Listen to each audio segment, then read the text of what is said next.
o que seria exatamente o criacionismo e o que seria o evolucionismo? Uma tentativa de definição é essa aqui. Criacionismo é uma cosmovisão. O que é cosmovisão? Uma forma de ver o mundo. Lembra dos óculos? Cosmovisão.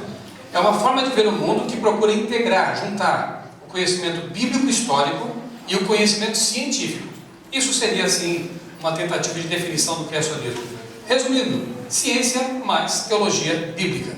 Óculos com duas lentes, lembram? Isaac Newton enxergava o mundo com esse tipo de óculos. Óculos simbólico, né? A lente da teologia e a lente da ciência. As duas coisas juntas ajudam a ver até mais longe. Isaac Newton mesmo foi um cientista que desenvolveu muitas pesquisas, enxergou que muita gente não enxergou, e muitas pessoas creem, entre elas eu, que ele viu longe assim. Foi um grande cientista porque ele não desprezava o conhecimento teológico nem o conhecimento científico. Ele integrava isso e conseguia enxergar mais longe. O que seria então uma definição de evolucionismo? Uma possível relação funcional entre as ciências naturais e o naturalismo metafísico ou filosófico, pelo menos no que diz respeito aos temas sobre as origens. Resumindo, para deixar mais fácil, evolucionismo seria então a ciência mais o naturalismo, que é uma filosofia. Então, se o criacionista tem um aspecto filosófico em sua crença, que é a Bíblia, o evolucionista também tem, que é a ideia do naturalismo. O que é naturalismo? É a crença segundo a qual tudo poderia existir no universo sem que houvesse um Criador. Então as coisas aparecem. O universo apareceu como? Big Bang. É a teoria ainda mais aceita. Tem muita gente questionando isso aí, mas a maioria ainda aceita essa teoria. A vida surgiu como? Pela evolução. Os componentes inorgânicos no mar primitivo, há bilhões de anos, se organizaram até que em algum momento surgiu uma forma de vida, uma célula rudimentar, e ela foi se aprimorando ao longo do tempo, até que você tem essa figura clássica aqui, né? Que mostra os hominídeos até chegar ao ser humano. Então a evolução também, como o criacionismo, tem um aspecto científico. Eles pesquisam, eles vão ao laboratório, eles vão à natureza investigar, mas tem também o lado filosófico, que é a crença, porque eles também creem, não só nós, é a crença de que as coisas podem pura e simplesmente surgir do nada. Isso é muita fé, convenhamos, né? Acreditar que tudo passou a existir do nada realmente envolve bastante fé, e nós não somos os únicos crentes nessa história. Mas vamos em frente. O que é uma teoria? Isso está no cartão, isso é uma exigência, definir teoria. Mas calma lá, eu vou ter que simplificar, porque segundo a Academia Nacional de Ciências dos Estados Unidos, teoria é esse negócio complicado aqui, ó. Eu vou ler para vocês. É uma explicação cientificamente aceitável, bem fundamentada, que explica algum aspecto do mundo natural, um sistema organizado de conhecimento aceito que se aplica a uma variedade de circunstâncias para explicar um conjunto específico de fenômenos e predizer as características de fenômenos ainda não observados. Entenderam? Quase que nem eu. Então eu procurei outra definição do dicionário Michaelis, online, que deixa mais fácil, e diz assim: teoria, hipótese já posta à prova. Então a teoria começa com uma hipótese. O cientista observa alguma coisa e ele cria uma hipótese. Bom, eu acho, olha o verbo, que isso funciona porque é assim. Ele formula uma hipótese. Aí ele tem que colocar essa hipótese à prova. Então vai lá, uma hipótese já posta à prova, teoria então já foi demonstrada. Então é um passo além da hipótese, ok? No mundo real, confirmada e assim aceita por cientistas orientados e experimentados no assunto. Está, porém, sempre sujeita a modificação de acordo com novas descobertas. À medida que novas hipóteses são verificadas, empiricamente ou na prática, a confiança na teoria cresce. E o contrário também é verdade. Se outras experiências começam a mostrar que a teoria é furada, a confiança nela diminui. Então, teorias não são assim coisas absolutas, não são verdades absolutas. Elas podem e devem ser postas à prova. Quanto mais experiências confirmarem aquela teoria, mais ela é confiável. Mas ela nunca estará, assim, livre de toda contestação. Mas quanto mais experimentos forem feitos e mostrarem que ela não é confiável, essa teoria perde confiança e pode um dia até desaparecer. Quer um exemplo? Tem um cientista chamado, já morreu faz tempo, claro, se chamava Albert Michelson. Opa, eu conheço esse nome. Minha mãe se inspirou no nome desse cara para colocar o meu nome, Michelson. Só que ela não sabia que a pronúncia era Michelson. Ok. Esse cientista, ele pesquisou uma coisa chamada éter luminífero, que se achava que permeava todo o universo. Por quê? Você sabe que para o som se propagar pelo ar, ele precisa de alguma coisa física no ar, que são as moléculas de ar, oxigênio, nitrogênio e tal. As ondas sonoras vão vibrando por essas moléculas até chegar no seu ouvido. Quando você joga uma pedra no lago, o que acontece ali em volta dela? Ondas. Ali se propagou também, o movimento, som também, debaixo da água você vai ver aquele som os peixes escutam, o som se propaga no meio. E eles achavam que as ondas eletromagnéticas, ou seja, a energia que vem do Sol, a luz inclusive, precisava também de um meio. Porque se aqui na Terra precisamos da água ou do ar para que as ondas se propaguem, no espaço também tinha que ter algum meio para a propagação das energias, da energia eletromagnética. E eles criaram uma hipótese que virou uma espécie de teoria até, chamada de éter luminífero, que segundo os cientistas era essa coisa que ninguém nunca tinha visto nem provado, que deveria existir no espaço para a propagação das ondas eletromagnéticas. O Michelson simplesmente provou, com um equipamento super avançado para a época, que o éter luminífero não existe. E provava então que as ondas eletromagnéticas não precisam de um meio para se propagar, elas viajam no vácuo. O que aconteceu com a teoria do éter? Tchau, foi descartada. Por quê? Porque experiências provaram que ela é falsa. Deu para entender? Teoria é uma coisa meio provisória. Ela pode ser bem fundamentada ou frágil a ponto de ser descartada. Mas não é ainda uma verdade absoluta, nunca será. Uma lei científica é uma coisa um pouco diferente, quer ver? Olha só, vamos dar o exemplo da gravidade. Está lá o Newton debaixo da árvore, levando a maçãzada na cabeça, E então vamos usar a gravidade mesmo, para exemplificar a diferença entre lei e teoria. Olha só, a atração dos corpos é descrita pela lei da gravidade, possui uma fórmula, uma equação universal que calcula a força de atração. Então, o fato de que as coisas são atraídas para o centro de gravidade, como no caso da Terra, por que nós estamos agora aqui sentados numa boa sem sair flutuando pelo espaço? Por que eu estou em pé aqui agora, preso ao chão, e não saio voando? Porque existe uma força chamada gravidade, e ela me atrai para o centro do planeta. Graças a Deus por isso, Porque se não houvesse lei da gravidade, a gente ia escapar para o espaço e morrer asfixiado, sem ar. Aliás, a Terra não teria ar. Porque a gravidade é que mantém as moléculas de oxigênio, de nitrogênio, os gases da atmosfera presos aqui à Terra. Se não houvesse, se em algum momento a gravidade deixasse de funcionar, todas as moléculas de oxigênio iam vazar para o espaço. E a gente ficaria sem ar para respirar na Terra. O que aconteceria com a gente? Morreríamos em poucos segundos, em pouco tempo. Então a gravidade é muito importante, sem dúvida. E nós queremos que o mesmo Deus que criou os 10 mandamentos, criou também leis como a gravidade para manter a gente vivos, para manter a gente aqui na Terra, sobrevivendo aqui. Mas, enfim, isso é a lei da gravidade. Mas o que é a teoria da gravidade, que também existe? A teoria da gravidade é mais complexa, porque ela tenta explicar por que essa atração ocorre. Foi desenvolvida por Newton e praticamente toda reescrita por Albert Einstein. Então, a lei da gravidade é uma coisa, é um fato. A teoria da gravidade tenta explicar por que existe gravidade. E ninguém ainda conseguiu explicar exatamente como isso aí funciona. Que interessante, Depois de tantas décadas, até séculos de pesquisa, ninguém ainda sabe exatamente como funciona a gravidade, da qual dependemos para viver, para existir. Ok? Deu para pegar assim, um pouco a diferença das coisas? Segundo Karl Popper, teoria científica será sempre conjectural e provisória. Qualquer teoria será sempre uma conjectura, algo que alguém imaginou e formulou, e sempre será provisória. Por que mesmo? Você já sabe. Por que a teoria sempre será provisória? Porque ela pode ser demonstrada como algo seguro, bastante assim, lógico, interessante, ou pode ser até o quê? Descartada, se as evidências forem contra ela. Ok? Teoria da evolução. Por que chama assim? Porque ela também deve ser provisória, até que se prove ou que se tente dar evidências sólidas de sua veracidade ou falsidade. E aí que entra a briga. Alguns cientistas tentam provar que ela é confiável. Outros mostram que há inconsistência na evolução. E a evolução conta com muitas pessoas que se opõem a ela, em vários aspectos. Então ela continua e vai continuar sempre sendo uma teoria, não é? Não existe lei da evolução.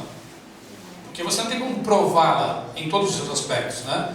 Mas ela é uma teoria até que conta com bastante evidências em alguns aspectos. Nós vamos ver daqui a pouco em que aspectos ela conta com evidências, tá? Olha só, assim, um gráfico só para a gente tentar entender um pouquinho melhor essa questão das semelhanças e diferenças entre criacionismo e evolucionismo. Veja aqui, ó. O criacionismo está lá em cima, naquela área amarela. Evolucionismo está aqui na área verde. Na área de interseção aqui entre essas teorias está o método científico, que é o laboratório, o microscópio, o telescópio, a parte que é prática, né? É um método de pesquisa. E eu adicionei aqui um detalhezinho só para vocês, por curiosidade, que é a teoria do design inteligente. Então veja só. O que tem em comum entre todas elas? A parte laranja. Criacionistas, evolucionistas e o pessoal do design inteligente, todos usam o método científico. Todos os cientistas de qualquer uma dessas áreas de pensamento vão ao laboratório, vão à natureza, pesquisam, investigam. Eles usam o método, a ferramenta chamada ciência. O que os diferencia? A parte filosófica. No caso dos evolucionistas, aqui no verde, a parte filosófica deles é o naturalismo, que você já sabe o que é. Aquela filosofia, aquela ideia segundo a qual tudo poderia passar a existir naturalmente. Sem um agente sobrenatural, sem um Deus. Passa a existir. Isso não é ciência. Isso é filosofia. É uma crença até. No criacionismo, o que entra em cena aqui na parte filosófica é, se não for o criacionismo bíblico, né? É a teologia bíblica. O criacionista crê que Deus criou o universo. O criacionista crê que a Bíblia oferece respostas para as coisas que a ciência não explica. Então a parte filosófica do criacionista é a teologia bíblica. E o pessoal do design inteligente? O que eles têm de diferente? O design inteligente é uma corrente de pensamento que diz o seguinte: existem evidências de design inteligente na natureza. Então eles investigam os animais, as plantas, as células e concluem que aquilo não pode ter sido fruto do acaso. É mais ou menos como se você observasse uma tela como essa aqui, os mecanismos, os componentes eletrônicos que há aqui dentro e tudo mais, né? E você chegasse à conclusão de que isso aqui seria impossível surgir por causas naturais. Alguém projetou esse negócio. Mas para o pessoal do design inteligente, não importa quem é esse alguém. Se você perguntar para alguém que defende o design inteligente, tá, mas quem foi o designer? Ele vai dizer, não sabemos, porque aí a ciência não nos dá respostas. E é correto isso. A ciência realmente não diz quem é o designer. Isso é um ato de fé, e nós queremos que a Bíblia ofereça a resposta, mas é um ato de fé. Eles vão dizer assim, olha, pode ser um extraterrestre, pode ser que uma raça superior há bilhões de anos esteve aqui e deixou a vida aqui, pode ser até o Deus da Bíblia, não sabemos quem é. Para nós importa apenas demonstrar que há inteligência por trás do processo. Quer um exemplo bem simples disso aí? Quando ocorre um crime e o ladrão vai embora, quem que eles chamam para investigar? A polícia, a perícia, né? A polícia investigativa, o CSI. E aí esse pessoal chega e o bandido não está mais ali. O que eles fazem para tentar descobrir quem foi que cometeu o crime? Eles investigam as evidências, as pistas. Então, um fio de cabelo, algum digitais, restos de terra que estava sujo, o sapato do bandido estava sujo de terra, eles conseguem ver de onde que veio aquela terra, né? E eles vão atrás das pistas. E muitas vezes, se a polícia for boa, eles chegam até o culpado. Mas eles partem do pressuposto de que alguém cometeu o crime, que o crime não foi por acaso. A pessoa apareceu ali com uma facada no peito, mas a faca veio voando, atingiu ela. Do nada. Isso não existe. Alguém fez. E com base nas evidências, eles vão atrás de alguém. A ideia do design inteligente, que os criacionistas também aceitam, é justamente isso, investigação criminal. Só que eu não estou dizendo que Deus é o criminoso, mas a ideia é a mesma. Nós investigamos as evidências, as digitais, o DNA, as pistas, para chegar até quem? O autor da ação. No caso, Deus. Deu para entender? Investigação criminal é design inteligente puro, porque eles partem da ideia de que alguém inteligente porém maldoso, cometeu o crime. Eles pegam as evidências e chegam até ele. Aqui é bem parecido. Nós pegamos as evidências, analisamos em laboratório e vamos concluir. Isso aqui é fruto do acaso ou é intencional? Alguém fez. Ok? Outro gráfico aqui para vocês entenderem um pouquinho as diferenças e semelhanças. Vamos fazer algumas comparações agora. Quando você estuda apenas um lado da moeda, você aprende um lado da moeda. Mas quando você estuda os dois lados, você começa a fazer comparações. E assim você aprende mais. E eu fico feliz que a Escola Adventista do Clube dos Oradores proporcionam essa forma de aprendizado, né? Ou seja, ali se ensina tanto o criacionismo como o evolucionismo. E os alunos podem comparar e fazer suas escolhas. É assim que a gente cresce. Mas quando se ensina só um lado, você fica com uma educação capenga, né? Você não tem como comparar. Vamos comparar aqui o seguinte, ó. Observe esse gráfico aqui na tela. Parece complicado, mas vai ficar bem simples quando eu explicar. Essa linha mais grossa aqui é o tempo presente, é o nosso hoje, é o agora, tá? Aqui seria a criação, lá em cima também. Então, vem das extremidades para o centro. Aqui é a criação e lá também é a criação. Alguns evolucionistas nos acusam de fixistas. O que é isso? Como se nós crêssemos que as espécies, isso aqui são as espécies que Deus criou, tá? Pensa nos animais, nas plantas. Como se nós crêssemos que as espécies que Deus criou são as mesmas hoje. Ele criou o cachorro como ele é hoje, ele criou o ser humano como ele é hoje, mas nós não pensamos assim. Nós cremos que Deus dotou os seres vivos com um certo grau de variabilidade. Depois eu vou detalhar um pouquinho mais essa questão. Mas é só pensar nos cães, por exemplo. Quantas raças de cães tem hoje? Inúmeras. Quantos cães entraram na arca? Possivelmente poucas espécies. Mas elas mudaram com o tempo. Ainda hoje o ser humano consegue criar formas de cães diferentes, raças, né? Com cruzamento, com isolamento genético e tal. Isso é possível, mas continuam sendo cães. Nós cremos nessa forma, ó. Deus criou as espécies básicas, estão lá no comecinho, tá vendo a linha azul, clara? As espécies básicas, e elas passaram por algum grau de modificação limitada. Não as modificações que o evolucionismo prega, de que de uma célula inicial podiam se originar as árvores, os peixes, os anfíbios e os mamíferos, né? Isso não é científico, isso nunca foi verificado em laboratório, jamais. Até porque, segundo eles, leva bilhões de anos. Quem é que vai ficar com bilhões de anos esperando para ver? A gente morre muito antes disso. Então, os cientistas não podem observar isso. Mas nós cremos sim que houve alguma variação. A linha pontilhada verde seria então o momento do dilúvio, a grande catástrofe que tornou extintos vários desses seres vivos. Por exemplo, quem? Os dinossauros. Então várias espécies se extinguiram lá. E as que existem hoje são remanescentes das espécies que entraram na Arca de Noé. Nós cremos assim, nós pensamos assim, com base no texto da Bíblia. Outra comparação, agora não mais sobre fixismo e criacionismo correto, mas entre evolucionismo e criacionismo. Isso aqui é muito útil para você entender. De novo, ó, aqui embaixo seria o surgimento da vida.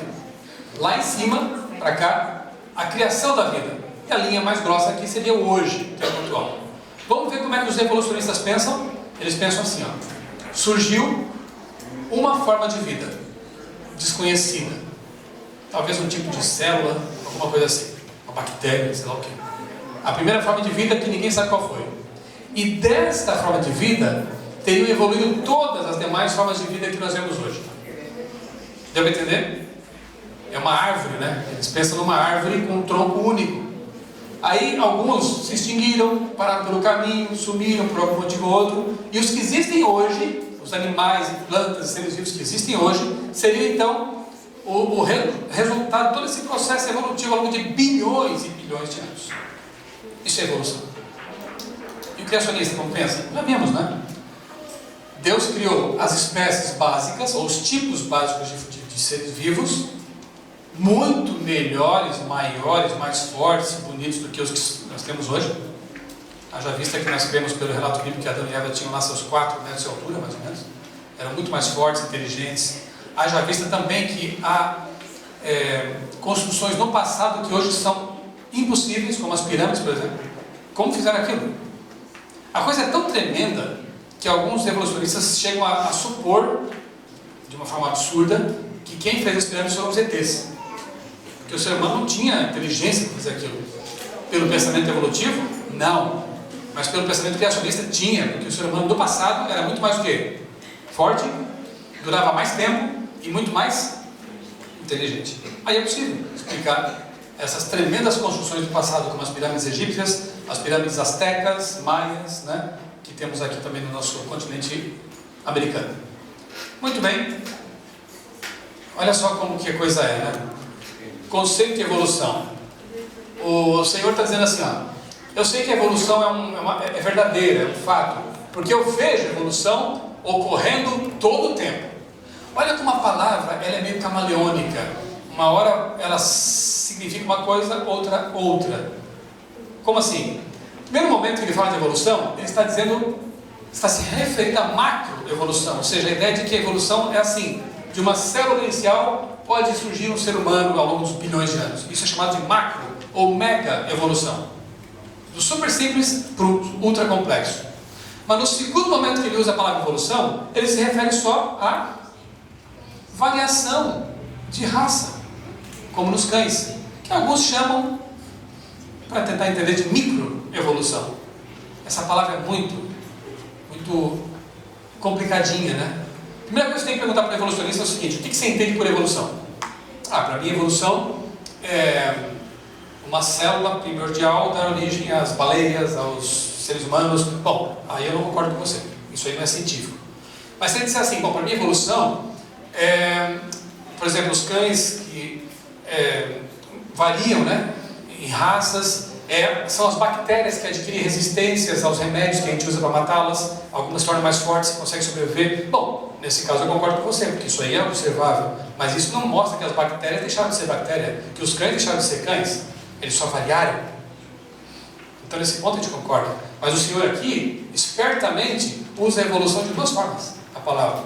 Ele diz, eu sei que a evolução macro é verdadeira, porque eu vejo a evolução micro. Uma coisa é uma coisa, outra coisa é outra coisa, ocorrendo todo o tempo. Percebeu a diferença? Outra, para deixar um pouquinho mais, para reforçar esse ponto. O Senhor está dizendo para o rapaz, ele é um cientista, um garoto qualquer. Eu vejo a evolução ocorrendo no meu laboratório, isso é um fato. Mas na cabeça do cientista, evolução é a modificação de algumas borboletas que ele pesquisou e conseguiu introduzir algumas mutações nelas. Aí a asa ficou com uma cor diferente, um tamanho diferente, mas são sempre borboletas. Mas na cabeça do menino que sempre viu na mídia, nos filmes, na imprensa, essa ideia de evolução, que é essa aqui, que é totalmente fictícia, quando ele ouve a palavra evolução, ele pensa nisso. Mas o cientista fala que é isso, ele pensa nisso. É bem diferente, gente. Bem diferente. Perceberam a diferença entre micro e macro? Microevolução, a gente até aceita. É fato. Agora, macroevolução ou mega evolução, isso não é fato coisa nenhuma. Isso não é nem teoria, na minha opinião. Isso é uma hipótese que não conta com nenhuma evidência porque não tem como investigar. Ninguém estava lá bilhões de anos para ver como foi e ninguém sobrevive bilhões de anos para ver como é que se processa esse negócio. Ok? Tudo é baseado em evidências indiretas, como fósseis, hipóteses e assim por diante. Eu vou avançar e explicar um pouco mais essa questão. Vamos lá então, vamos comparar fazer alguns contrastes, né, entre criação e evolução. Eu vou tentar passar para vocês, porque um dos requisitos do cartão aí, da especialidade, é apontar 15 acusações que os evolucionistas fazem aos criacionistas e como responder a essas acusações. Eu não sei se eu vou conseguir mencionar 15 aqui, pelo tempo, mas algumas eu vou mencionar para vocês. A visão da natureza. Os evolucionistas entendem que a natureza, a vida e tudo mais surge por acaso, de uma forma casual e sem finalidade. Não sabemos de onde viemos, nem para onde vamos, nem porque estamos aqui. Basicamente é isso. Já os criacionistas pensam diferente. Para os criacionistas, a natureza sugere planejamento, desígnio e propósito. Há uma razão pela qual estamos aqui. Quero fazer um teste com vocês, para a gente explorar um pouquinho essa questão aqui. Observe essa foto aqui na tela. Isso aqui é uma escultura nos Estados Unidos, no Monte Rushmore, uma montanha esculpida, que traz ali a foto, a escultura, né, no rosto de 4 presidentes norte-americanos. Abraham Lincoln aqui e outros mais, Thomas Jefferson, né? Se eu lhes perguntasse, vocês faz de conta que vocês não sabem do que se trata isso. Eu acabei de explicar o que é. Faça de conta que você nunca tivesse ouvido falar dessa montanha, que você não tivesse visto foto de gente esculpindo, você não tinha evidência nenhuma de que alguém fez. Você só tem isso aí. E eu te perguntasse assim, amigo, você acha que esse negócio aí surgiu por causas naturais ou é design inteligente? Alguém planejou e projetou e fez. Alguém inteligente. O que você me diria? Mas não poderia ser assim o vento batendo ali, a chuva ao longo de bilhões de anos? Não formaria isso aí? Mas por que não? Bilhões de anos, gente, chovendo, batendo vento, em terremoto, mudando um pouquinho, vai caindo pedra e tal, até formar o rosto, os rostos. Não dá? Não dá mesmo? Vocês são muito céticos. Tem que ter um pouco de fé, gente. Não dá, né? Tá bom. Agora vem outra pergunta. Eu quero que vocês agora argumentem comigo. Já que vocês pensam que isso aqui só pode ser fruto de um design inteligente. O que te sugere que isso só pode ser fruto de um design inteligente e não do acaso? Me deem evidências aí, agora. Faz de conta que agora eu não creio nisso. Para mim isso aí pode ser fruto do acaso, de causas naturais. Eu quero que você me argumente comigo, me apresentando evidências de que isso aí só pode ser fruto de um projeto inteligente. Vamos lá. Pelos traços, detalhes, o que mais? O que tem aí que jamais poderia ser realmente resultado de uma causa natural? Ou de causas naturais? O que? São todos semelhantes. Então, quer dizer, não é só um rosto, são 4. Você repete o padrão. O que mais? O que tem aqui, numa palavra só, ver se eu consigo induzir vocês nesse aspecto. O que tem aqui que nunca, jamais surge realmente por acaso? A palavra começa com infor e termina com uma ação. Informação. Tem informação aqui ou não tem? Tem. Mas não tem só informação. É uma informação complexa, porque não é só um rosto. Se fosse um já seria tremendo, né? Tem informação, é uma pessoa. Essa pessoa existiu. Mas tem 4, gente. Então a informação passa a ser complexa. E não é só informação complexa, ela é específica. Por quê? São pessoas que existiram. Não é um rosto qualquer. Você olha, não, esse aqui é o Abraham Lincoln. Esse aqui é o Thomas Jefferson. Os outros não lembro. Mas enfim, são pessoas de que se tem fotos. Existiram. E, gente, informação complexa e específica não surge do nada. Nunca. Há um computador agora rodando um programa para que isso aqui apareça na tela. Você acha que programa de computador surge do nada? Ou alguém teve que queimar muito neurônio, né? Gastar tempo, inteligência para programar isso aí? Sem dúvida. Nenhum programa surge. Agora pensa comigo. Isso aqui seria fruto de causas naturais ou de design inteligente? Sério? Mas é um motorzinho de combustão interna simples. Metal, de peças. Será que múltiplas explosões no ferro velho ao longo de bilhões de anos não poderiam agrupar as peças e surgir um motor funcionando? Não poderia? Você acha que não?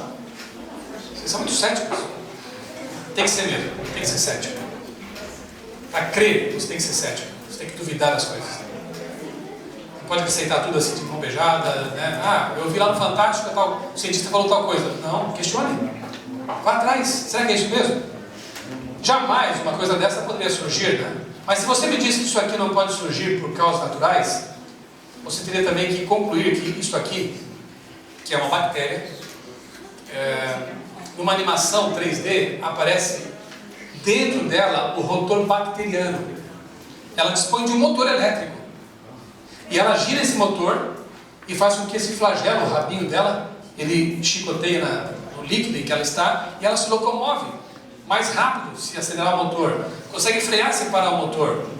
Bactérias, espermatozoides, todos dispõem desse dispositivo. E isso, ó, há milhares de anos. Funciona bem, senão a gente não estava aqui hoje. Não existiríamos. Isso é nanotecnologia. Se para você o motor de um carro, que é uma coisa muito rudimentar, aponta para um design inteligente, o que dizer desse motor micro e ultra eficiente? Acaso ou design inteligente? Gente, pela mesma lógica, isso só pode ser design inteligente. E repito, esse motor funciona bem desde que foi criado. Há mais de 6.000 anos. Outro ponto. Segundo Richard Dawkins, que é um evolucionista ateu, olha que curioso, a informação contida no núcleo de uma ameba, essa ameba já é pequena ao microscópio, né? Imagina o núcleo dela, qual é o tamanho, né? Então, a informação que tem aqui dentro, a informação genética contida no núcleo da ameba, é maior do que os 30 volumes da Enciclopédia Britânica. Talvez você nem conheça mais a Enciclopédia, hoje em dia é aplicativo e tal, né? Mas a Enciclopédia Britânica ocupava um pedaço da estante, assim. Quem tem ainda sabe, né? Os mais antigos. Já pensou? Toda essa informação que ocupa um pedaço da estante, compactada, zipada no núcleo de uma ameba. E aí, a ameba é simples ou é complexa? Complexa. Se alguém te chamar de ameba, fique feliz. Porque você pode falar assim: obrigado, eu sou muito complexo mesmo. Eu tenho muita informação. Sabe por quê? Porque essa ideia de que alguns cientistas falam assim, alguns evolucionistas falam, isso é uma simples forma de vida. Isso não existe. Se o ser humano fosse reproduzir uma formiga ou um mosquito de forma eletrônica, mecânica, ele gastaria milhões de dólares para fazer igualzinho. Não conseguiria também. Uma coisa que a gente às vezes pisa sem querer, né? Sem dar muita importância. É muito complexo, gente. Não existe forma de vida simples. A mais simples, entre aspas, já é ultra complexa. Eu usei a ameba aqui como exemplo de propósito, para vocês verem como a coisa é. O que dizer então do corpo humano, gente? Que maravilha! Toda a sua complexidade, né? O que dizer então do funcionamento do corpo humano? Sabe o que é isso aqui? Isso aqui é um mapa metabólico que descreve todos os processos bioquímicos que ocorrem no seu corpo exatamente agora. Você está funcionando por quê? Porque isso aqui funciona. Isso aqui aponta para projeto ou acaso? O que você acha? Tremendo projeto. Tremendo projeto. Né? Agora pensa comigo. Existe um autor chamado Michael Behe, que é um bioquímico norte-americano, que escreveu um livro chamado A Caixa Preta de Darwin. Muito bom livro. Se um dia você puder ler, lá depois do ensino médio, vale a pena. Nesse livro, o Michael Behe fala dos sistemas de complexidade irredutível. O que é isso? Vou fazer uma comparação, que é a que ele faz no livro aqui com vocês. Pensa numa ratoeira. Para você ter uma ratoeira funcionando, você precisa pelo menos os seguintes componentes: uma base, madeira, metal, uma mola, ok? Uma trava, aqui está a trava, e o martelo, né, essa parte que bate no rato. Pelo menos isso tem que ter. Agora, se eu tirar a mola da ratoeira, funciona? Então deixa a mola aqui. Tira o martelo, funciona? Deixa o martelo aqui então. E a mola também. Tira a trava, funciona a ratoeira? Então deixa tudo isso aqui. Tira só a base, funciona? Então deixa tudo isso aqui e substitui a base de madeira por papel. Funciona? Vai se dobrar, né? Papel é mole. Acabamos de descobrir um sistema de complexidade irredutível. Ou seja, ele é assim e não pode ser mais simples do que isso, senão não funciona. Nosso corpo está repleto desses sistemas. Se você tirar uma partezinha só, não funciona. Por exemplo, quando você faz um corte na pele, entra em processo um sistema muito tremendo que é da coagulação do sangue. O sistema de coagulação. E ele depende de uma série de reações químicas que uma depende da outra. São reações em cascata, né? Em cadeia. Se você tirar apenas um fator, que é o chamado fator 8 da coagulação, não fecha mais. A pessoa vai ter uma doença que não permite que o cortezinho vá ser fechado. Ela pode morrer de hemorragia. Então pensa comigo, até que os seres humanos dispusessem desse sistema, que evoluísse com o tempo, né? Como que eles se viravam? Primeiro corte que ele levasse para um tigre dentro de sabres, lá na história fictícia, ele já morreria. Não teria como coagular o sangue. Ele precisava muito disso, né, naquele tempo, esse tempo da lenda aí. Enfim, são sistemas que tinham que funcionar bem desde que foram criados, senão ninguém chegaria, senão a vida não existiria no futuro para contar a história. Deu para entender? Sistemas cuja complexidade não pode ser diminuída, porque senão não funciona. Tinham que funcionar bem desde que foram criados. Coluna geológica. outro ponto interessante. A coluna geológica, para os evolucionistas, teria se originado ao longo de milhões e bilhões de anos, sucessivamente e de forma gradual e lenta. Essas camadas aqui. Né? Então, assim, você teria aqui as eras, né, famosas, né, o Cambriano, Ordoviciano, Siluriano, Devoniano, Mississippiano, Pensilvaniano, Permiano e o mais famoso, talvez, aí, por causa da mídia, o Triássico, o Jurássico. Quem que, segundo a evolução, viveu ali? Dinossauros, né? Mas isso é muito questionável. Enfim, até chegar no terciário ali, né? O tempo que nos envolve. Mas, enfim, para os evolucionistas, esses períodos foram de bilhões de anos, sendo os mais antigos, claro, aqui embaixo, e os mais recentes, lá em cima. Como o criacionista interpreta isso aí? Para o criacionista, esse pacote de camadas se originou de forma catastrófica e rapidamente. Para um evolucionista com a cabeça bem formatada na evolução, isso aqui é quase uma loucura dizer isso. Como assim? Isso aí se formou rápido? Isso aí leva milhões de anos, né? Levando em conta a deposição atual de sedimentos e tal. Sim, se você levar em conta que as coisas acontecem sempre iguais ao longo dos milhões e milhões de anos, como se fosse hoje. Mas o que dizer das catástrofes? Que aceleram os processos. Por exemplo, até pouco tempo atrás, no meio do Oceano Pacífico, não existiam algumas ilhas que hoje existem, chamadas Ilhas Surtsey. Teve uma atividade vulcânica lá, o solo do mar se elevou e apareceram ilhas, de um dia para o outro. E depois de algumas semanas, foram lá, já tinha crio, que é um pequeno crustáceo na beira da praia, já havia algumas vegetações ali. Quem não soubesse da história, podia dizer que aquela ilha tinha milhões de anos, quando tinha alguns dias apenas. Então, catástrofes têm a capacidade de fazer modificações rápidas na Terra, que parecem que são tão antigas. Então, veja só, um exemplo aqui para vocês, ficar com água na boca, né? Maldade, né? Pensa na coluna geológica como um bolo de camadas, tá? Então você teria aqui embaixo o Cambriano e vai subindo, né? Então você tem aqui o Jurássico, tá vendo o dinossauro aqui? Jurássico, Terciário, vai subindo, né? Até chegar ao topo hoje e lá no Morão seriam as montanhas da topografia atual. Isso aqui seria então a coluna geológica. Para um evolucionista, as camadas se sobrepuseram ao longo de milhões e milhões de anos. Tá claro isso? Para um criacionista, como foi? A boleira colocou uma camada sobre a outra rapidinho. Fez uma, outra. Em pouco tempo, talvez dias, semanas no máximo. É por aí. Tá, mas quem tem razão aí nesse caso? Há alguma evidência que aponta para uma formação rápida? É só você observar a foto. Isso aqui é o Grand Canyon, nos Estados Unidos. Observe aqui as camadas, estão vendo? As camadas do bolo. Isso aqui é um bolo de terra, né? Intragável.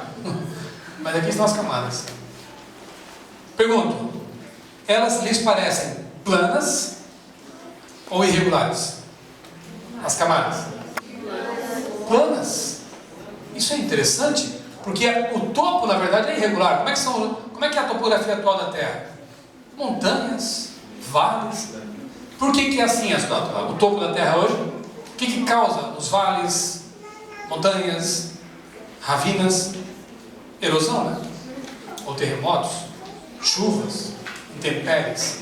Mas se isso aqui, no passado, ficou exposto a milhões de anos de erosão, chuvas, intempéries, por que é plano e não irregular? Uma boa pergunta. Deveria ser tudo irregular, aí embaixo. Porque ficou exposto também ao tempo, por muito tempo. Mas não é plano. Sabe como é que você faz em casa uma experiência para mostrar isso? Pega uma jarra de vidro, coloca ali pedra, cascalho, areia, argila, vários tipos de pedras e solos. Água, agita. Quando você agitar, vai formar uma mistura homogênea. Mas quando você deixar parado em cima da mesa por algumas horas, acontece uma coisa chamada decantação. Os sedimentos vão se depositando pelo peso, pela densidade, e você vai ter, depois de algum tempo, o que ali? Uma mini camada geológica, uma mini coluna geológica na sua mesa, com camadas bem definidas. Isso aqui nós cremos que se formou rapidamente pelo dilúvio, ou por algum evento pós-dilúvio. depositou todo esse barro, toda essa argila e terra aí. Depois um outro evento posterior, quem sabe o rompimento de algum lago gigantesco, fez com que cavasse esse solo e deixasse exposto aqui, o que para nós é uma grande evidência de que a coluna geológica ela é formada rapidamente, pode ser formada rapidamente, ok? É uma outra leitura de um fenômeno natural. Agora, o que dizer da ordem que existe na coluna geológica? Porque a gente tem que admitir o seguinte, ó, de fato, os seres vivos que estão na base da coluna são mais simples, aparentemente. Simples entre aspas, porque a gente já viu que até a bactéria é muito simples, é muito complexa, né? A ameba é muito complexa. Mas enfim, os seres que estão aqui na base parecem menos complexos, se eu posso dizer assim. Então você tem aqui na base animais, alguns já extintos, como trilobita, animais típicos do fundo do mar. Você vai subindo, você vai encontrando então plantas, insetos, répteis, até chegar aqui nos mamíferos e finalmente o ser humano. Não parece que isso aqui reflete uma evolução? Quanto mais antigo, menos complexo. Quanto mais recente, mais complexo. Bom, parece um tremendo argumento da evolução. E eles usam isso contra os criacionistas. Claro, como é que você explica isso? Nós temos tentativas de explicação, sim. Alguns cenários hipotéticos também, né? Eu começo por aqui, ó. Sem dúvida nenhuma, uma grande evidência que iria mostrar que os criacionistas têm toda a razão seria encontrar um trilobita, que segundo os evolucionistas se extinguiu há 500 milhões de anos, e um gato fossilizado juntos. Aí pronto, detonada a evolução. Porque é um animal recente, encontrado junto, no mesmo extrato, na mesma camada do bolo, junto com um trilobita que se extinguiu, segundo eles, há 500 milhões de anos. Seria uma boa prova, não seria? Mas pensa comigo. Trilobitas são animais típicos do fundo do mar. Se houvesse um dilúvio hoje, que cobrisse os animais onde eles moram, nos seus habitats, você conseguiria encontrar um gato junto com um peixe depois do abismo? Seria encontrado ali? Jamais. Por que não? Óbvio, o gato não mora no fundo do mar. E o trilobita não seria encontrado em cima, porque ele não vivia na superfície. Um outro exemplo. Se houvesse um dilúvio global hoje, seria fácil encontrar fósseis no futuro de tigres com seres humanos? Seria fácil encontrar? Por que não? Eu acho que sim. Porque você mora hoje os tigres. Quem mora com eles? Deu para perceber? Hoje até seria um pouco mais fácil porque é zoológico, né? Em alguns lugares talvez se encontrasse, mas na natureza, jamais. A gente não mora junto com eles, a gente quer a distância deles. Dinossauros e seres humanos. Seria fácil encontrá-los juntos? Menos ainda, porque se existisse hoje, a gente queria a distância deles. São maiores, violentos, né? Provavelmente, né? Perigosos. Então eles moravam lá nos pântanos, sei lá, nas florestas, né? E os seres humanos talvez nas montanhas, lugares mais distantes, cada um na sua, né? Pensa assim, ó, o Tiranossauro Rex tinha lá 9 metros de comprimento. Então, 4 de comprimento, 9 de comprimento, 6 de altura. O T-Rex. O Adão tinha lá seus 4, 5 metros. Não é como a gente, né? Sem arma? Ou com arma, por que não com arma? Arma de fogo não, só para Não. Lança, pernas para correr, né? Pernas bem fortes para correr, inteligência, né? Certamente. Outra coisa, a minoria absoluta dos dinossauros era carnívora, tá? Até o T-Rex se questiona se ele era carnívoro ou carniceiro, como o urubu, comia resto de carne. Ninguém sabe. O fato é que para aquele bichão correr com aqueles bracinhos era um perigo. Se ele caísse, ele se quebrava todo. Então é possível que nem o T-Rex corresse tanto também. O Velociraptor talvez corresse até mais, né? Mas ele tinha 2 metros. Adão tinha 5. Então assim, e os maiores mesmo, bichões lá com 70 toneladas, eram herbívoros. E muito provavelmente pacíficos, né? A maioria deles era herbívora, mas os bad boys é que levam a fama. E aí os dinossauros que eram carnívoros e malvados, supostamente malvados, é que levaram a fama. E aí a mídia pinta mais eles, né? Malvado, tá, mas a minoria era malvada assim. E nem sabemos se era malvado, porque tudo que a gente tem são o quê? Fósseis. Mas assim, não quer dizer que o grandão fosse mauzão, né? E alguns eram provavelmente carnívoros e... Só que assim, cada um vivia no seu habitat. Por exemplo, leões e tigres hoje vivem no seu habitat, né? Dragão de Komodo vive no seu habitat, é um dragãozão, é um dragão, é um réptil, né? 2 metros. Ninguém quer ficar perto dele, cada um na sua.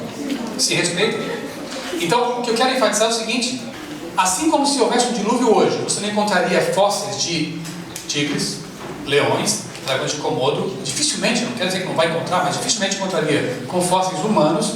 Também no passado era assim, você não vai encontrar fósseis de mamíferos junto com animais que viviam debaixo d'água, e fósseis humanos com animais que eram violentos, cada um na sua. Mas não quero dizer que um dia não possa encontrar, quem sabe, uma pegada humana com pegada de dinossauro. Ainda não encontraram. Mas por que não poderiam? Talvez possa ser encontrado isso, mas por enquanto ainda não, porque o grau de dificuldade realmente é grande, né? Pelos habitats diferenciados. Essa teoria aqui, ó, a teoria do zoneamento ecológico, ou paleoecológico. Aqui no mundo seria uma ideia do mundo antediluviano. Você tinha aqui os mares antigos, que não eram tão profundos e tão grandes como hoje, né? Porque não havia se precipitado tanta água assim sobre a Terra, né?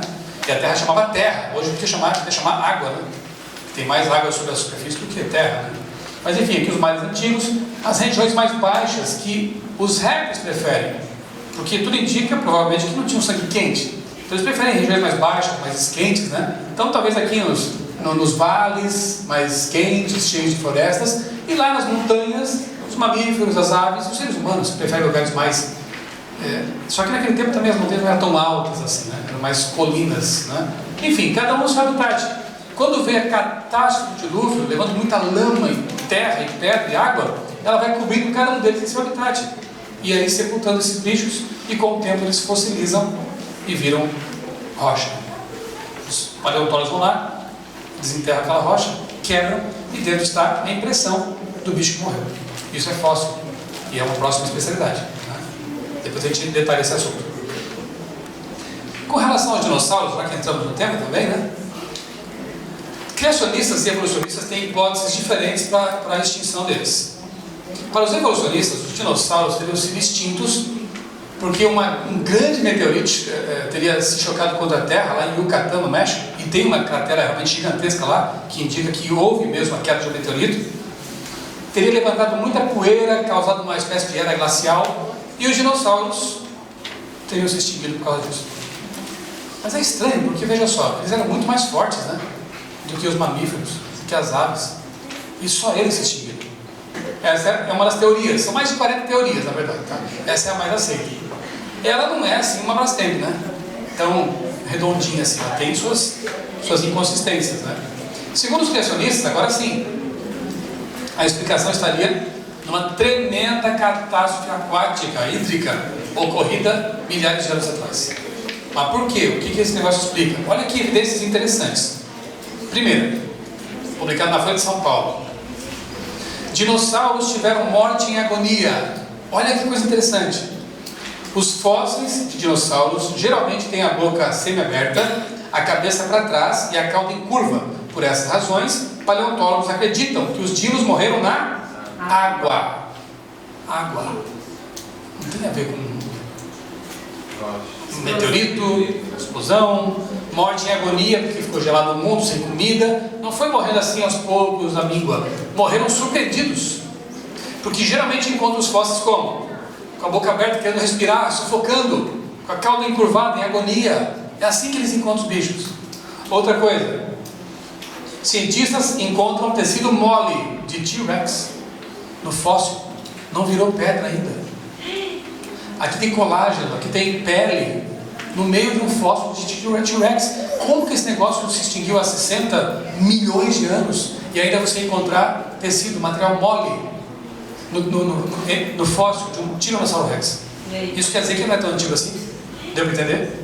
Isso quer dizer que esse bicho foi morto há alguns milhares de anos, não milhões de anos, porque não haveria mais nada disso aí nesse fóssil. Deu para entender? Até hoje os cientistas estão debatendo essa descoberta que deixou a comunidade científica atônita, espantada com isso.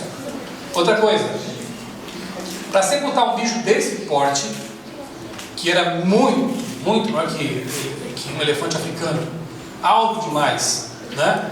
Seria necessário quanta quantidade de lama para ele ser coberto? Se tivesse um riozinho ali e trouxesse lama, ia cobrir as patas aqui, o bicho até conseguiria soltar, mas ainda que ele não soltasse, ficasse preso e morresse de fome, uma parte ia se fossilizar, ia fossilizar a outra e ia apodrecer. Você nem encontrar o bicho inteiro completo. Se ele morresse de fome e ficasse exposto ali, o que ia acontecer com a carcaça dele? Ia ser comida, ia apodrecer, não ia sobrar. Para fossilizar um bicho inteiro, ele tem que ser inteiramente coberto por lama. E acabou. E você encontra milhares de fósseis de dinossauros por todo o mundo. Na América, na Ásia, na Rússia, na Ásia também, na China, em todos os lugares do mundo você encontra fósseis de dinossauro. Como explicar isso então? O que pegou esses bichos de surpresa e com tanta lama? Né? Agora, falando de dilúvio, será que existem evidências de que houve realmente um dilúvio universal que poderia explicar a extinção dos dinossauros? Existem. Eu vou citar aqui algumas para vocês. Isso faz parte também da especialidade aí, das exigências da especialidade. Evidências do dilúvio. Uma delas, mais ou menos metade dos sedimentos, areia, terra, cascalho, né, nos continentes é de origem marinha. Gente, pensa bem. Metade, praticamente, dos sedimentos continentais já estiveram debaixo d'água. Mais de 99% dos fósseis do Fanerozoico são de seres aquáticos. Aqui no Brasil mesmo, lá em Santana do Araripe, no agreste, né, do Nordeste, eles encontram fósseis de peixes a muitos quilômetros do mar. Como entender isso? 99% dos fósseis do Fanerozoico são de origem aquática. Como é possível que exista tanto material marinho sobre os continentes? Em algum momento do passado, os continentes foram cobertos por água. Outra, um lugar chamado conglomerado Chinarump. Conglomerado é uma rocha composta por fragmentos de cascalho. No sudoeste dos Estados Unidos, tem cerca de 30 metros de espessura e cobre quase 260 mil quilômetros quadrados. Tudo de origem marinha. É coisa, hein? Outra, a formação Morrison é outro bom exemplo. Se estende por 1 milhão de quilômetros quadrados, desde o Kansas até Utah, e desde o Canadá até o Novo México. Tem sido uma das mais ricas fontes mundiais de fósseis de dinossauros. Contudo, as plantas são raras, especialmente onde se encontram os remanescentes de dinossauros. A pergunta é a seguinte: o que eles comiam então? Você encontra ali milhares de fósseis de dinossauros, uma vasta região, sem nenhuma evidência de alimento. Eles foram arrastados para lá, por alguma coisa tremenda, que levou tudo para frente, e eles ficaram ali fossilizados, sem evidência de plantas, de vegetação, de alimento. Isso quer dizer que eles foram sepultados de forma rápida também, não no seu ambiente necessariamente, mas foram arrastados, né, por alguma coisa muito forte. A ausência, como já vimos, de erosão entre os estratos geológicos também é um grande indício de uma coisa catastrófica, rápida e aquática. E o carvão também é uma boa evidência.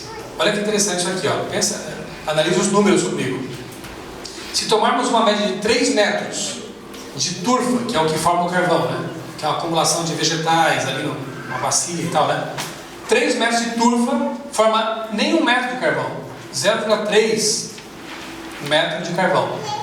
Seriam necessários então 91 metros de turfa para produzir 9 metros de carvão. Pensa nisso. Para produzir 9 metros de carvão, seriam necessários quantos de turfa? 91 metros, é muita coisa.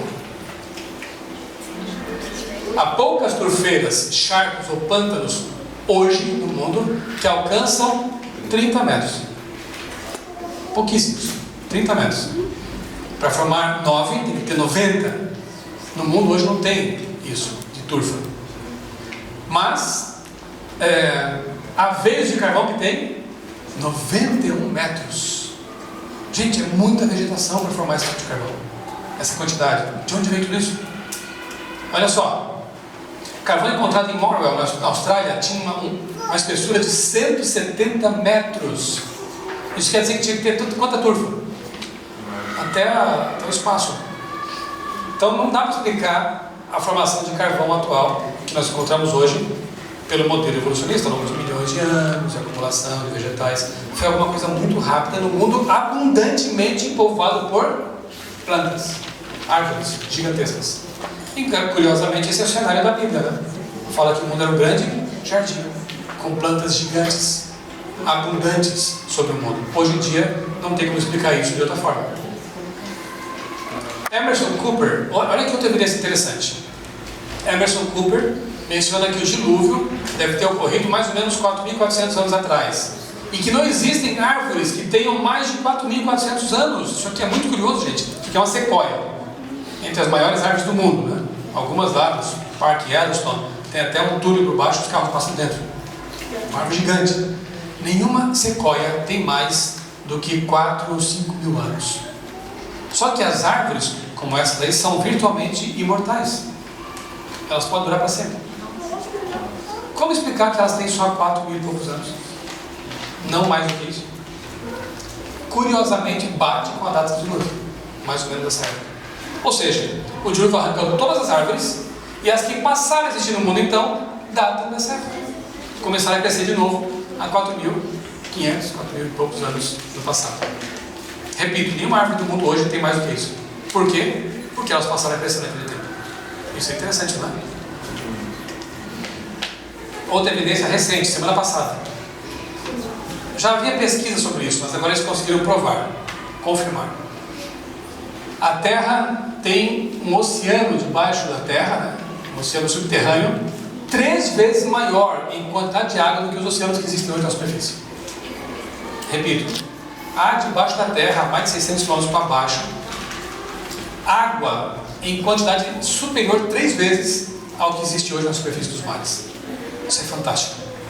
Porque Gênesis diz assim: abriram-se as fontes do abismo, as janelas do céu, chuva, e o mundo foi inundado por um dilúvio. Até então ninguém sabia explicar, mas como? De onde veio tanta água? Está aí a resposta.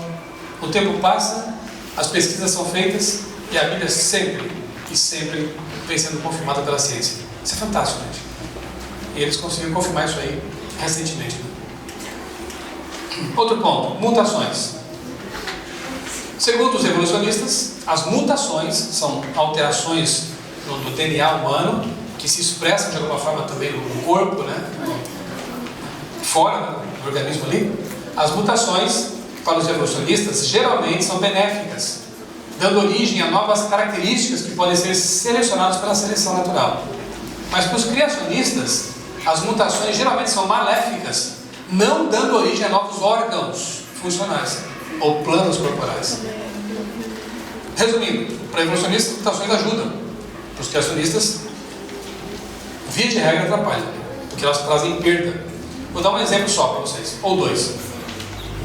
Faz 100 anos que os cientistas pesquisam as chamadas moscas das frutas, cujo nome científico é Drosophila melanogaster. Deixa eu falar o nome científico.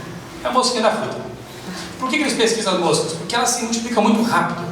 Então você tem várias gerações em pouco tempo. E os cientistas introduzem artificialmente mutações, causam mutações nelas, para ver o efeito disso. E ver se as mutações poderiam explicar o surgimento de asa, de novas patas, de novos olhos, ver se causa isso.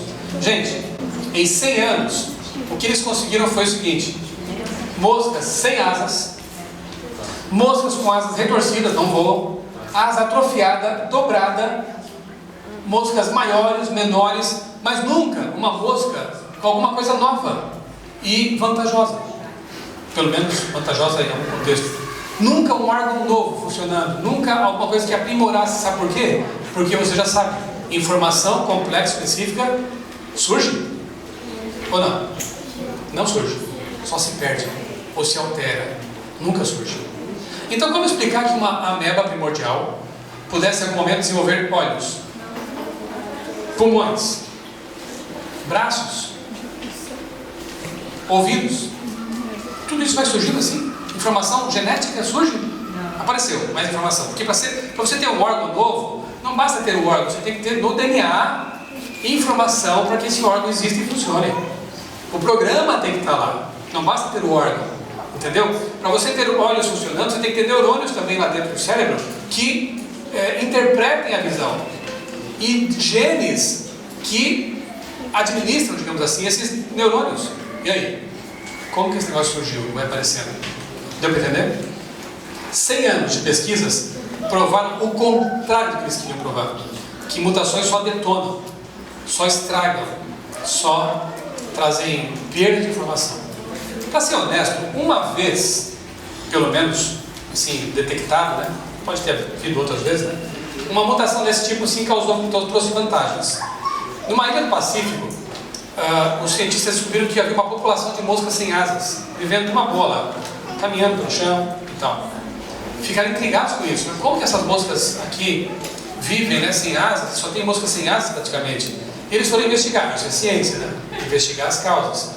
E sabe o que eles concluíram? Porque é uma região assim, onde acontecem muitos furacões, moscas que tinham asas, instintivamente, quando via o vendaval, faziam o quê? Tentavam voar para embora. E o furacão levava para o mar. E morriam. Moscas que tinham tido uma deformidade genética e uma mutação que causava perda de asas, não tinham para onde ir. O que elas faziam? Se escondiam. Com o tempo, as moscas com asas foram sendo varridas, mortas. E as moscas sem asas, que sobreviviam, cruzavam entre si. Essa característica era passada para os filhos. E aí começou a haver uma população de moscas sem asas. Nesse caso, não ter asas fez as moscas mais aptas.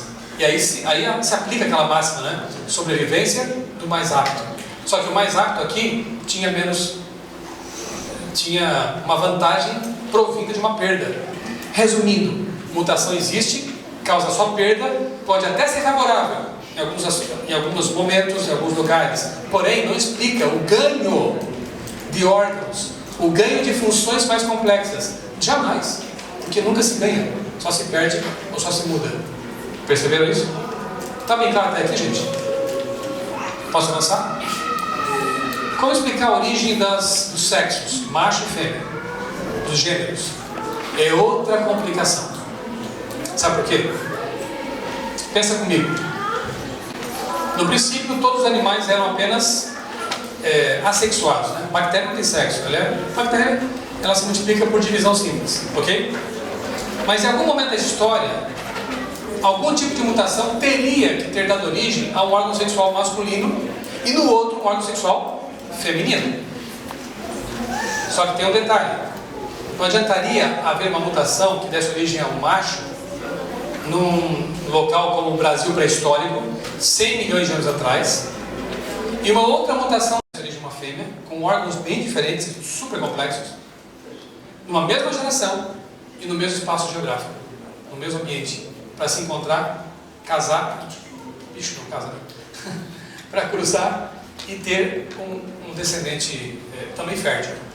E aí, você acha que nós que somos crentes? Ou tem que ter muito mais crença para crer nisso aí? É uma questão muito complicada para a evolução, a origem dos sexos. Seleção natural para a evolução seria criativa, originando novos tipos básicos. E para os criacionistas, a seleção natural seria conservativa, originando diversificação dentro dos tipos básicos. Como isso aqui, né? Você tinha lá um animal, cãozinho que entrou na arca, né? Um tipo básico, e com o tempo ele foi se diversificando. Seleção natural existe, artificial também, o ser humano faz isso. Só que ela não explica a origem da espécie e nem se essa espécie podia virar um outro tipo de ser totalmente diferente. Você tem variações, repito isso. Também no que diz respeito ao ser humano, né?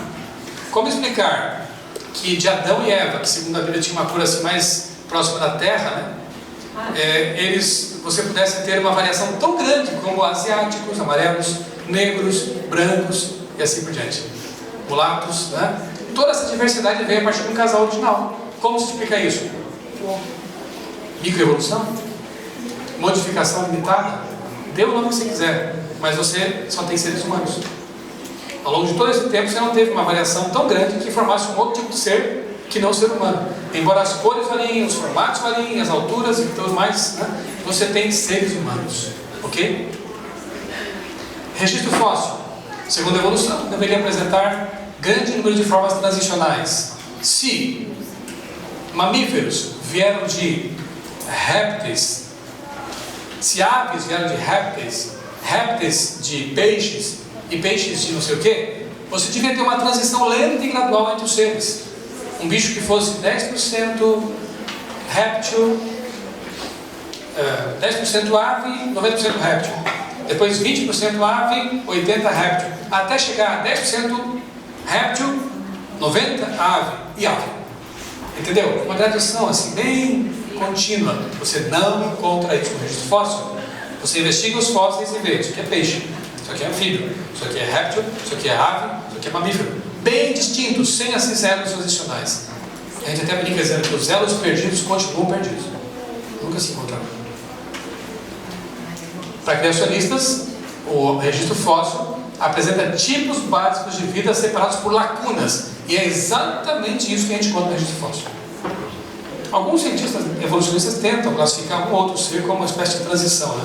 Mas não, é muito questionável isso, né? E mesmo assim deveria haver milhares ou milhões de espécies de transição, coisa que você não encontra lá no registro fóssil.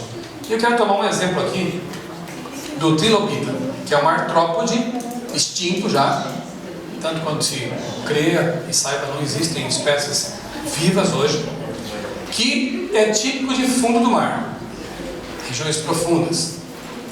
Um bicho muito complexo. Já tinha patas, olhos super complexos de um cristal chamado calcita. Era um animal realmente muito moderno, né? Ele já dispunha de milhões de células, e cada célula sabe que é uma usina de energia, uma coisa muito complexa, né? Era um animal realmente moderno, complexo, high-tech. Só que ele está no Cambriano, que é o período mais antigo onde a vida ocorre, na coluna geológica. Abaixo do Cambriano tem o pré-Cambriano. E o pré-Cambriano dispõe apenas de seres, ali, indícios de seres unicelulares, de corpo mole, muito rudimentares. A pergunta é a seguinte: como que esse bicho de repente aparece nada no registro fóssil, sem ancestrais, elos evolutivos, para até chegar nele? Como explicar isso? Eles chamam de explosão cambriana. A vida de repente, puf, ela explode no registro fóssil do nada. Isso é uma coisa muito complicada. É um milagre, é um mistério tremendo, né? Porque se a evolução fosse uma coisa verdadeira, né, como eles pregam, a macroevolução, antes do Cambriano devia haver muitos fósseis assim transicionais até chegar naquela bactériazinha primordial, deu para entender? Mas não tem. Todos os principais filos ou tipos de vida complexos, eles simplesmente aparecem de repente a partir do Cambriano. É o Big Bang da vida. Origem da civilização humana, segundo a evolução, gradual e precedido de períodos de barbárie. Segundo a criação, criacionismo, tão antiga quanto o ser humano, a civilização, e em decadência. Quer uma evidência disso? Bíblica. Vamos comparar aqui as idades dos patriarcas, dos nossos ancestrais. Adão viveu quantos anos? 930. 7. Enos. Cainã. Malalel. Jered. Enoque. Não morreu. Não morreu. Não foi abduzido também, né? Ele não foi abduzido, ele foi arrebatado para o céu. Matusalém, o mais velho ser humano na Bíblia, né? Que viveu mais tempo. Lameque, tá vendo que fica meio estável, né? Antes do dilúvio. Agora a coisa começa a mudar. Noé, Sem, aí dilúvio, rompe, o mundo vira um caos. A atmosfera perde muito de sua capacidade protetora, porque havia uma camada de vapor d'água acima que se precipitou. Só o ozônio não dá tanta conta, a gente recebe radiação solar perigosa, mutações, câncer, tudo mais. A vegetação muda, tudo muda na Terra. Então você vê agora uma decadência total. Sem, Arfaxade, Peleg, Naor, Terá, Abraão, Isaac, Jacó, José, Davi. Você percebeu a mudança? Mas também foi introduzida a carne depois do Também. Daí que começaram. Além das condições climáticas, inverno, verão, não tinha, né? O ser humano introduz a dieta cárnea, né? Deus permite isso, e aí também despenca ali a expectativa de vida, que Deus entendeu ser até um ato de misericórdia. Você gostaria de viver 900 anos neste mundo? Não. Fala sério.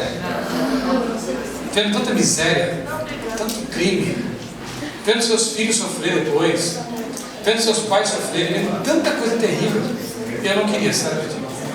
Eu acho que o tempo que a gente tem hoje é o suficiente para a gente viver, escolher e depois passar para um mundo perfeito. Aí sim, eternos. viver para sempre aqui, ou 500 anos, 600, 900, seria uma miséria. Então essa decadência toda aí, na verdade, eu creio até que foi um ato de misericórdia de um Deus que não queria que a gente vivesse para sempre nesse mundo miserável, né? Mas enfim, tudo indica que na verdade está havendo uma involução e não uma evolução para melhor. E para a gente completar, alguns textos, a especialidade pede mais, você vai ter isso como tarefa, né? Eu coloquei aqui, acho que uns 3 ou 4.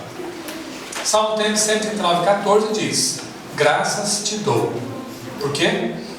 Visto que por modo assombrosamente maravilhoso me formaste, tuas obras são admiráveis. Davi está dizendo isso. Então a Bíblia afirma claramente que Deus criou de modo assombroso, tremendo, maravilhoso. Outro texto: pela fé entendemos que o universo foi formado pela palavra de Deus, de maneira que o visível, tudo que a gente vê, foi formado, passou a existir a partir do que não se vê. Então do nada Deus criou o universo. Haja luz, a luz aparece. Que passem a existir as plantas aparecem. Nós cremos que foi assim. Outro: só tu és Senhor, tu fizeste o céu dos céus e todo o seu exército, a terra e tudo quanto nela há, os mares e tudo quanto neles há. Tu os preservas a todos com vida.